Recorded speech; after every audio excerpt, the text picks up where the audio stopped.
Everyone, welcome back to my channel. कैसे हो आप सभी? आई एम श्योर कि आप सभी लोग ठीक होंगे। तो चलिए आज का वीडियो स्टार्ट करते हैं। आज की वीडियो में हम लोग जो है सीओपीडी वाला जो क्वेश्चन है वो डिस्कस करने वाले हैं। सीओपीडी जो है पेपर में काफ़ी बार पूछा गया है प्रीवियस ईयर में। इसकी डेफिनेशन अलग इसमें पूछी गई है और इसका जो मेडिकल मैनेजमेंट है, क्लिनिकल मैनिफेस्टेशंस है, ईडियोलॉजी है, पैथोफिजियोलॉजी है या फिर नर्सिंग केयर प्लान्स वगैरह है।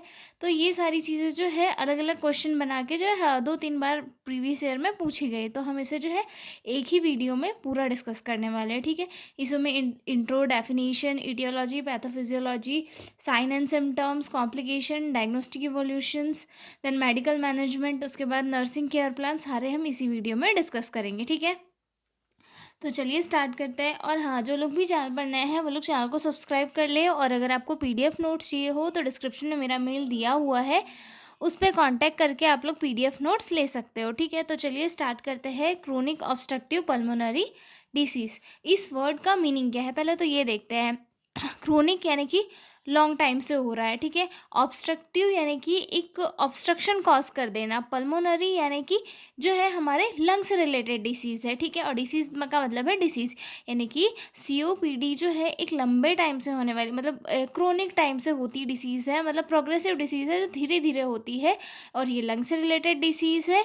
और ये लंग से रिलेटेड डिसीज़ है, साथ में ऑब्स्ट्रक्टिव भी है, मतलब ये वहाँ पे क्या है करती है, ऑब्स्ट्रक्शन कॉज करती है, एक रुकावट कॉज करती है, जिसके कारण जो है सांस लेने में दिक्कत होती है। और भी सारी जो सिम्टम्स है वो दिखाई देते हैं, ठीक है। स्टार्ट करते हैं इंट्रोडक्शन से। COPD, chronic obstructive pulmonary disease, is a long term lung disease, यानी कि क्रोनिक ऑब्स्ट्रक्टिव पल्मोनरी डिसीज़ जो है एक लॉन्ग टर्म डिसीज़ है जो लंग्स में होती है। It makes it difficult to breathe due to blocked और डैमेज्ड एयरवे, मतलब इसमें जो है पर्सन को प्रॉपर ब्रीथिंग लेने में दिक्कत होती है, मतलब डिफ़िकल्टी होती है ब्रीथिंग में। क्यों? क्योंकि जो सीओपीडी होता है उसमें पर्सन का जो एयरवे होता है वो ब्लॉक हो जाता है, या फिर एयरवे जो है डैमेज हो जाता है, जिसके कारण जो है इफेक्टिव ब्रीथिंग, जो एक नॉर्मल ब्रीथिंग है, पेशेंट नहीं कर पाता है, ठीक है। The main cause is smoking but pollution and dust can also cause, मतलब जो सीओपीडी है उसका जो मेन कॉज क्या है, स्मोकिंग है, लेकिन जो अदर भी फैक्टर्स है जैसे पोल्यूशन है या फिर डस्ट है, ये सारी चीज़ें भी इसमें कंट्रीब्यूट करती है, क्योंकि ये भी हमारे लंग्स में जाती है, वहाँ पे किसी टाइप का इन्फेक्शन या फिर इन्फ्लामेशन कॉज करती है, और जिसके कारण जो है breathing difficulty, excess mucus production, ये सारी चीज़ें कॉज होती है। और धीरे धीरे जब ये सीवियर इसमें जाने लगती है तो वो सीओपीडी कॉज कर देती है, ठीक है। It includes two main condition, chronic bronchitis and emphysema. इसमें जो है दो मेन कंडीशन कॉज होती है। सबसे फर्स्ट आती है क्रोनिक ब्रोंकाइटिस और एम्फाइसीमा, ठीक है। दो क्रोनिक ब्रोंकाइटिस क्या होती है? ब्रोंकाइटिस में दैट मीन्स कि जो हमारे जो ब्रोंकी, यानी कि हमारा जो एयरवे है उसमें इन्फ्लेमेशन आ जाती है, ठीक है। और एम्फाइसीमा क्या है? एम्फाइसीमा में ये होता है कि हमारी जो एल्वोलर सैक्स होते हैं, यानी कि जो हमारी एल्वोलाई होती है, जो मतलब हमारी रेस्पिरेटरी सिस्टम की जो फंक्शनल यूनिट है, उसकी इलास्टिसिटी ख़त्म हो जाती है, वो डैमेज हो जाती है, जिसके कारण वो जो है रेस्पिरेशन की प्रोसेस जो है प्रॉपरली नहीं कर पाती है। एम्फाइसीमा के कारण क्या होता है, पेशेंट की जो लंग्स की इलास्टिसिटी है वो ख़त्म हो जाती है, जिसके कारण जो है सीवियर ब्रीथलेसनेस होती है पेशेंट को। और जो है सांस लेने में बहुत ज़्यादा दिक्कतें उसको फेस करनी पड़ती है, ठीक है। तो इसमें जो है दो मेन चीज़ें इंक्लूड होती है सीओपीडी में, एक तो क्रोनिक ब्रोंकाइटिस, देन सेकंड आता है एम्फाइसीमा, ठीक है। हमने इनका मीनिंग देख लिया। COPD can not be cured but treatment can control symptoms and improve life, मतलब सीओपीडी जो है क्योर नहीं किया जा सकता, मतलब प्रॉपर ट्रीट नहीं किया जा सकता, लेकिन इसके सिम्टम्स को जो है ट्रीटमेंट के थ्रू कम किया जा सकता है। कुछ मेडिकेशन, कॉर्टिकोस्टेरॉइड्स, ब्रोंकोडायलेटर्स, इनके थ्रू क्या किया जाता है, जो वहाँ पे इन्फ्लेमेशन आई हुई है उनको कम किया जाता है, ताकि जो ब्रीथिंग है उसे प्रॉपर किया जा सके, सिम्टम्स को कम किया जा सके, जो कफ वगैरह म्यूकस प्रोडक्शन है उसे कम किया जा सके, मतलब सिम्टम्स को कम करके जो है क्वालिटी ऑफ लाइफ पेशेंट को दी जा सकती है। लेकिन सीओपीडी को जो है प्रॉपर पूरा ट्रीट नहीं किया जा सकता, ठीक है। डेफिनेशन देखते हैं। Chronic ब्रोंका chronic obstructive pulmonary disease is a chronic progressive lung disease in which Airflow is persistent limited due to airway obstruction and alveolar damage mainly caused by chronic bronchitis and emphysema। यानी कि chronic obstructive pulmonary disease या फिर COPD एक ऐसी chronic progressive lung disease है जिसमें कि जो एयर फ्लो होता है वो लिमिटेड हो जाता है, मतलब प्रॉपर नहीं हो पाता है। जो क्यों हो जाता है, क्योंकि जो एयरवे है उसमें ऑब्स्ट्रक्शन आ गया है और जो एल्वोलाई है लंग्स की वो डैमेज हो चुकी है। क्यों, किस वजह से हो चुकी है? क्रोनिक ब्रोंकाइटिस या फिर एम्फाइसीमा के कारण। ठीक है, मतलब पेशेंट को जो एम्फाइसीमा क्रोनिक ब्रोंकाइटिस है जिसके कारण जो है एल्वोलाई डैमेज हो गई है, या फिर जो एयरवे है उसमें ऑब्स्ट्रक्शन आ गया है, ब्लॉकेज आ गया है, जिसके कारण जो है ब्रीथिंग वो प्रॉपरली नहीं हो पा रही है और जिसे हम COPD कहते हैं। ठीक है, एक और शॉर्ट डेफिनेशन है वो भी देख लेते हैं। COPD is a group of progressive lung disease that cause airflow limitation and breathing difficulties। यानी कि COPD जो है एक ऐसा ग्रुप है प्रोग्रेसिव डिसीजेस का जिसमें कि पेशेंट को जो है प्रॉपरली उसका एयर फ्लो नहीं हो पाता है और ब्रीथिंग डिफ़िकल्टीज फेस करनी पड़ती है। ठीक है, आगे देखते हैं इसकी एटियोलॉजी की किन किन कारणों से जो है COPD कॉज होता है। तो सबसे फर्स्ट आता है इसमें सिगरेट स्मोकिंग, मतलब मोस्टली जो 80 से 90% ऑफ केसेस है COPD के वो स्मोकिंग के कारण होते हैं, क्योंकि स्मोकिंग के कारण जब धुआं किसी पेशेंट के लंग में जाता है डायरेक्ट उसके रेस्पिरेटरी से, तो वो धीरे धीरे करके जो पेशेंट के लंग्स है, पर्सन के लंग्स है, उन्हें डैमेज करने लगता है, जिसके कारण जो होता है एक तो एक इम्यूनिटी वीक होती ही होती है, साथ में उसके लंग्स भी वीक हो जाते हैं, एयर सेक्स जो एल्वोलाई वगैरह है वो भी वीक हो जाती है और धीरे धीरे करके जो है COPD का रूप ले लेती है। ठीक है, उसके बाद सेकंड आता है एयर पोल्यूशन। एयर पोल्यूशन में क्या क्या, व्हीकल स्मोक हो गया या फिर इंडस्ट्रियल फ्यूम्स हो गया, इंडोर स्मोक हो गया, ये सारी चीज़ें क्या करती है हमारे नेजल कैविटी से होकर लंग्स तक जाती है और वहाँ पर केमिकल्स वगैरह रहते हैं, इनमें धुएं में मिले हुए जो केमिकल्स वगैरह रहते हैं, ये सारी चीज़ें हमारे लंग्स को डैमेज करने में कंट्रीब्यूट करती है। तो धीरे धीरे वहाँ पे इन्फ्लामेशन हो जाती है, म्यूकस प्रोडक्शन होता है और उसके बाद में हमारे जो एल्वोलर सैक होते हैं, जो हमारी एल्वोलाइज होती है वो डैमेज हो जाती है। ठीक है, ऑक्यूपेशनल एक्सपोजर। ऑक्यूपेशनल एक्सपोजर यानी कि अगर कोई पर्सन है वो किसी ऐसी जगह पे काम कर रहा है जहाँ पे उसे जो है केमिकल्स को फेस करना पड़े या फिर केमिकल्स के बीच वर्क करना पड़े, कि बार बार जो है हाँ, धुआं आ रहा है, केमिकल आ रहा है, धूल उड़ रही है, तो वो जाकर उसके नेज़ल कैविटी में जाएगा, फिर वहाँ पे डैमेज कॉज़ करेगा। तो जो है ऑक्यूपेशनल एक्सपोजर के कारण भी कई केसेस में COPD देखने के लिए मिलता है। ठीक है, जेनेटिक फैक्टर के कारण तो काफ़ी रेयर होता है, मतलब नहीं होता है, लेकिन जो अल्फ़ा 1 एंटी ट्रैप्सिन डेफिशिएंसी है उसके कारण कई बार जो है जेनेटिक के कारण, जैसे फादर मदर को है तो उससे बेबी में होने के चांसेस रहते हैं। ठीक है, उसके बाद अगला पॉइंट आता है रिकरेंट रेस्पिरेटरी इन्फेक्शन।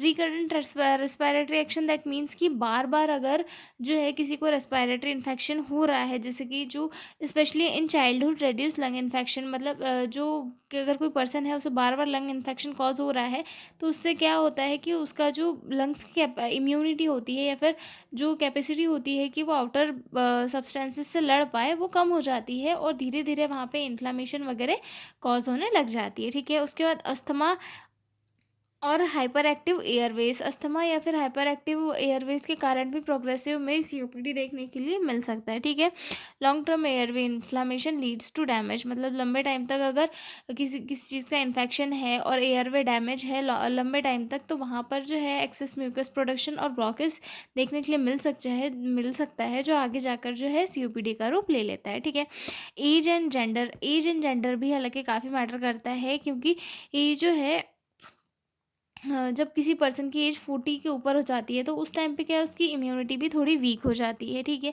और उसके बाद जो उसने 40 ईयर्स तक जो भी वर्क किया है, चाहे वो ऑक्यूपेशनल इसमें कोई इंडस्ट्री में वर्क किया है, कुछ भी किया है, तो उस टाइम पे उसके साइड इफ़ेक्ट दिखना स्टार्ट हो जाता है। तो क्या होता है, उस टाइम पे पर्सन एक तो एक वीक रहता है, उसकी इम्यूनिटी वीक रहती है, साथ ही साथ जो उसने ऑक्यूपेशनल वर्क किया है या फिर स्मोक वगैरह किया है लाइफ टाइम तक, तो उसके कारण जो है चीज़ें उसको एक साथ दिखाई देती है उस कंडीशन में, और धीरे धीरे जो है इम्यूनिटी के साथ साथ उसे डिसीज़ भी कॉज होने लग जाती है। ठीक है, rising in woman due to smoking pollution, मतलब जो है एक मेंस में मोस्टली होती थी पहले, क्योंकि पहले क्या होती थी, फीमेल वगैरह जो है स्मोकिंग वगैरह नहीं करती थी, लेकिन आजकल की कंडीशन में फ़ीमेल भी कर रही है।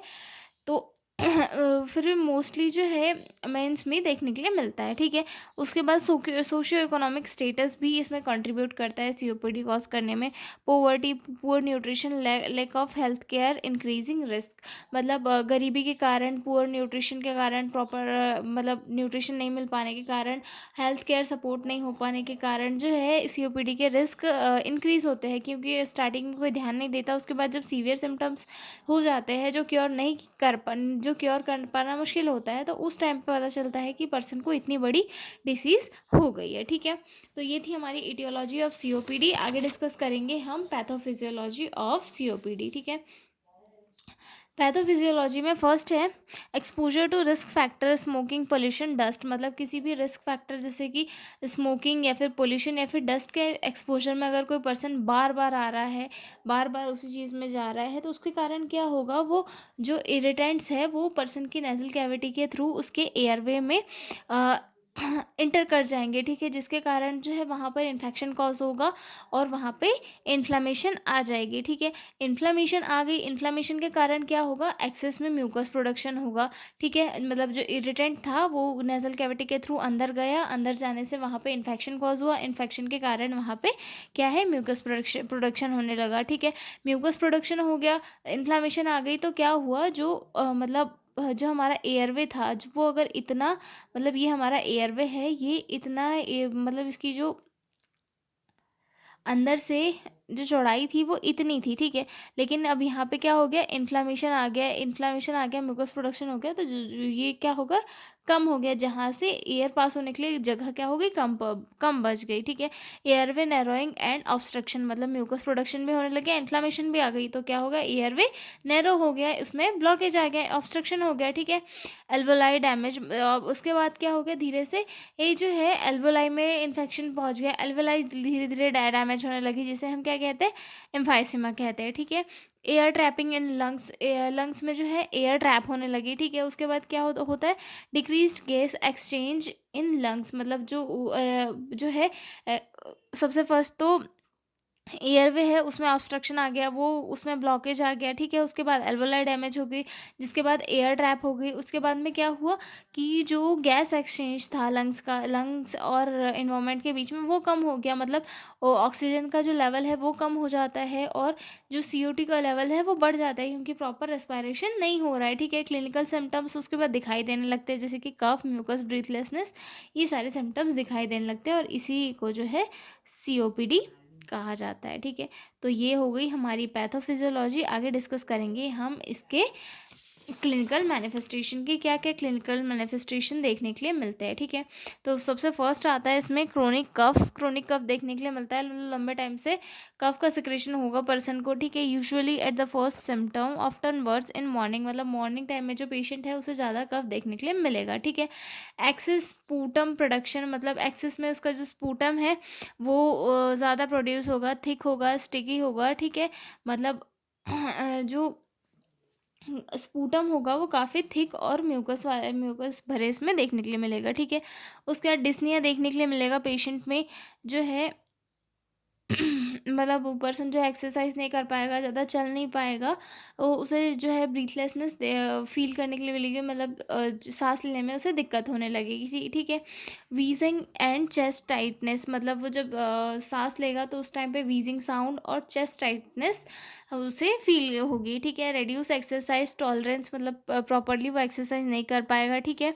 फ्रिक्वेंट रेस्पायरेटरी इन्फेक्शन, बार बार रेस्पायरेटरी ट्रैक्ट से रिलेटेड इन्फेक्शन कॉज होंगे, ठीक है। फटिग एंड वीकनेस कॉज होगा पेशेंट को, ठीक है। साइनोसिस होगा, साइनोसिस यानी कि जो जब ऑक्सीजन की कमी हो जाती है किसी पेशेंट की बॉडी में, तो उस टाइम के पे क्या है, उसकी ही जो बॉडी है वो ब्लूइश शाइन करने लग जाती है, यानी कि लिप, नील, स्किन वगैरह जो क्या होता है, लो ऑक्सीजन लेवल के कारण ब्लूइश शो होने लग जाते हैं, तो वो होने लग जाएगा, ठीक है। वेट लॉस होने लग जाएगा, मसल वास्टिंग होने लग जाएगी, ठीक है। बैरल शेप चेस्ट, मतलब यानी कि चेस्ट होता है उसका जो साइज़ है थोड़ा एबनॉर्मल हो जाता है, वो क्यों होता है, क्योंकि जो प्रॉपर ब्रीथिंग वगैरह है वो नहीं हो पाती है, ठीक है। Use of accessory muscle for breathing he severe case में होता है, बैरल शेप चेस्ट और accessory muscle accessory muscles for breathing, मतलब जो एक्स्ट्रा मसल्स होती है उनका भी यूज़ ब्रीथिंग में किया जाता है। तो उस कंडीशन में ये जो है सीवियर वाले सिम्टम्स है, ठीक है। उसके बाद आगे देखते हैं हम लोग इसके डायग्नोस्टिक इवोल्यूशंस की, क्या क्या डायग्नोस्टिक इवोल्यूशंस किए जाते हैं, ठीक है। डायग्नोस्टिक इवोल्यूशन, सबसे फर्स्ट तो हिस्ट्री कलेक्शन की, कब से हो रहा है, क्या क्या हो रहा है, ये सारी चीज़ें हिस्ट्री कलेक्शन में, ठीक है। उसके बाद फिजिकल एग्जामिनेशन करना होता है हेड टू टो, ठीक है। उसके बाद स्पायरोमेट्री किया जाता है। स्पायरोमेट्री से ये पता लगाया जाता है कि मतलब डायग्नोसिस किया जाता है कि जो लंग का फंक्शन है वो कितना है, एयरवे में कितना ऑब्स्ट्रक्शन वगैरह है। ये सारी चीज़ें जो है स्पायरोमेट्री के थ्रू चेक की जाती है। चेस्ट एक्सरे किया जाता है, मतलब कहीं इंजरी वगैरह तो नहीं है चेस्ट में, ये सारी चीज़ें चेक करने के लिए क्या है चेस्ट एक्सरे किया जाता है। सीटी स्कैन किया जाता है। एबीजी किया जाता है। एबीजी यानी कि arterial blood gas. Arterial blood gas में क्या किया जाता है कि जो पर्सन है उसकी जो ब्लड है, ब्लड में ऑक्सीजन का लेवल या CO2 का लेवल कितना है, ये चीज़ें ये चेक करने के लिए जो है एबीजी किया जाता है, ठीक है। उसके बाद जो है थोड़े से कॉम्प्लिकेशन भी देख लेते हैं कि कॉम्प्लिकेशन क्या है। सबसे फर्स्ट आता है इसमें acute expression of COPD। Second आता है एक्यूट क्रोनिक रेस्पिरेटरी फेलियर, मतलब रेस्पिरेटरी सिस्टम का फेलियर हो सकता है, ठीक है। उसके बाद आता है पल्मोनरी हाइपरटेंशन कोर पल्मोनल। इसमें क्या होता है जो हमारे राइट साइड का जो हार्ट है वो फेल हो सकता है। ये एक सीवियर कॉम्प्लिकेशन है जो काफ़ी सीवियर कंडीशन में कॉज होता है। वेट लॉस सीवियर इसमें देखने के लिए मिल सकता है, या फिर बैक्टीरियल इन्फेक्शन कॉज हो सकता है, ठीक है। आगे देखते हैं मेडिकल मैनेजमेंट ऑफ COPD कि क्या क्या मेडिकल मैनेजमेंट हो सकते मतलब होते हैं, ठीक है। तो सबसे फर्स्ट आता है to relieve bronchospasm airway opening, मतलब ब्रोंकोस्पाज्म या फिर एयरवे ओपनिंग जो वो इन्फ्लामेशन या फिर ब्लॉकेज आई है उसको कम करने के लिए, ये एयरवे ओपन करने के लिए क्या क्या दिए जा सकते हैं। तो ब्रोंकोडायलेटर्स दिए जाते हैं पेशेंट को, इन्हेलर या नेबुलाइजर के फॉर्म में, ठीक है, ताकि एयरवे को ओपन किया जा सके जिससे कि इफेक्टिव ब्रीथिंग दे हो सके, ठीक है। इसमें सबसे फर्स्ट आता है शॉर्ट एक्टिंग ड्रग्स जिसमें आता है सॉल्बेटामोल। देन लॉन्ग एक्टिंग ड्रग में आता है साल्मेट्रोलॉल एंड फोमेट्रॉल, ठीक है। एंटी कोलिनर्जिक्स भी दिए जाते हैं, ठीक है, जिसमें आता है आइप्राट्रोपियम ब्रोमाइड और टायोट्रोपियम, ठीक है। उसके बाद अगला आता है टू रिडक्शन ऑफ इन्फ्लामेशन को कम करने के लिए जो है कॉर्टिकोस्टेरॉइड दिए जाते हैं। इनहेलर्स के इसमें भी दिए जाते हैं या फिर ओरली भी दिया जाता है, ठीक है, जिसमें फॉर इसका एग्जांपल है बिडोसोनाइड, ठीक है। उसके बाद थर्ड आता है इम्प्रूवमेंट ऑफ गैस एक्सचेंज, मतलब गैस एक्सचेंज को इम्प्रूव करने के लिए ऑक्सीजन थेरेपी दी जाती है ताकि पेशेंट जो है प्रॉपरली गैस एक्सचेंज कर पाए, ठीक है। उसके बाद ट्रीटमेंट ऑफ इन्फेक्शन, अगर कोई इन्फेक्शन है किसी पेशेंट बॉडी में तो उसे इन्फेक्शन को ट्रीट करने के लिए जो है एंटीबायोटिक्स वगैरह दी जा सकती है, ठीक है।